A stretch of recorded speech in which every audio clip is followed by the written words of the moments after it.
Hello everyone, welcome to my channel Hindi and Sanskrit classes. आज मैं आप सभी लोगों को गौरी चैप्टर की समरी बताऊंगी। गौरी शीर्षक कहानी एक चरित्र प्रधान कहानी है। इसमें सुभद्रा कुमारी चौहान ने स्वतंत्रता आंदोलन के समय का वर्णन किया है। इसके साथ साथ भारतीय नारी की कर्तव्य भावना का अद्भुत आदर्श भी प्रस्तुत किया है।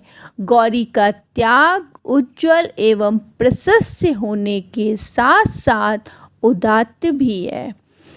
कहानी में सुभद्रा कुमारी चौहान जी ने बताया है कि जिसका कथानक संक्षिप्त, प्रभावशाली एवं भावात्मक है। गौरी शीर्षक कहानी में गौरी के जो माता पिता हैं, गौरी को के विवाह की उन्हें बहुत चिंता होती है।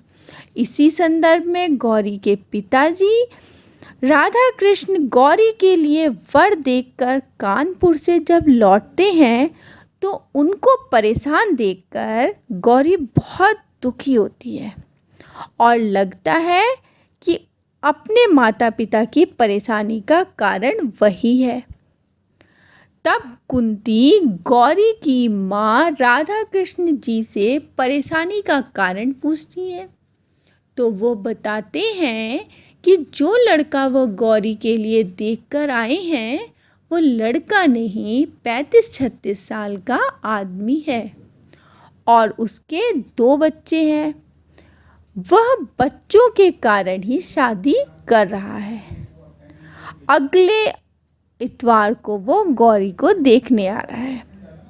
सीताराम जी अपने दोनों बच्चों के साथ गौरी को देखने आते हैं और उनकी सादगी से गौरी बहुत प्रभावित होती है और छोटे बच्चों के प्रति भी उसके मन में प्रेम भावना उठ आती है।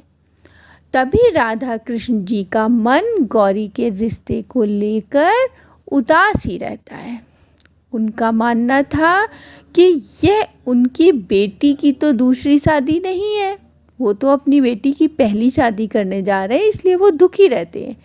इसी कारण वो सीताराम जी को बहाना बनाकर कि कहते हैं कि गौरी की जो माँ है वो पुराने ख्यालों की है, जन्मपत्री भिजवा दीजिएगा। यानी जन्मपत्री डेट ऑफ बर्थ टाइप की होती है जिसमें जो बच्चे के जन्म के समय सब लिखा होता है, तो लड़के और लड़कियों की जन्मपत्री मिलाई जाती है। जब वो मिल जाती है तब विवाह होता है। तो इसलिए गौरी के जो पिता थे उन्होंने शादी न करने के लिए सीताराम जी से ये कहा कि आप अपनी जन्मपत्री भिजवा दीजिएगा। सीताराम जी वहाँ बात को समझ जाते हैं कि वह रिश्ता नहीं करना चाहते। तब राधा कृष्ण जी गौरी का रिश्ता नायब तहसीलदार से तय कर देते हैं, परंतु गौरी का मन जो होता है वो सीताराम जी की देशभक्ति और सादगी को ही महत्व देता है। शादी के 15 दिन पहले नायब तहसीलदार जी के पिता की मृत्यु के कारण विवाह की जो तारीख होती है वो टल जाती है। गौरी के मन को तब राहत मिलती है। वो सोचती है चलो अच्छा हुआ नायब तहसीलदार के यहाँ मेरी शादी नहीं हुई। तभी गौरी समाचार पत्र में पढ़ती है कि सीताराम जी को राजद्रोह के अपराध में गिरफ्तार कर लिया गया है और उन्हें साल की जेल में यानी साल भर जेल में डाल दिया गया है। गौरी बच्चों की चिंता करती है और अपनी माता से कानपुर जाने का पूछकर वो कानपुर चली जाती है। साल बाद जब सीताराम जी घर लौटते हैं तो बच्चों के साथ गौरी को देखकर वो हैरान रह जाते हैं और गौरी उनके चरण धूल यानी उनके चरण स्पर्श करके माथे में लगाती है और इस तरह से उनको अपने पति के रूप में स्वीकार कर लेती है। तो इस प्रकार हमारी इस कहानी का जो भावात्मक है अंत होता है और बहुत ही मार्मिक होता है। इसमें जो है इसकी जो प्रधान नायिका है वो गौरी है और उनका चरित्र जो है वो सादगीपूर्ण होता है और उन्हें जो है सादगी पसंद होती है।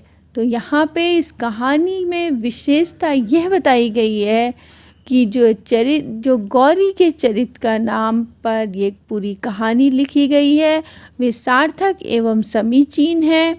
संपूर्ण कहानी गौरी के जीवन से ही संबंधित है।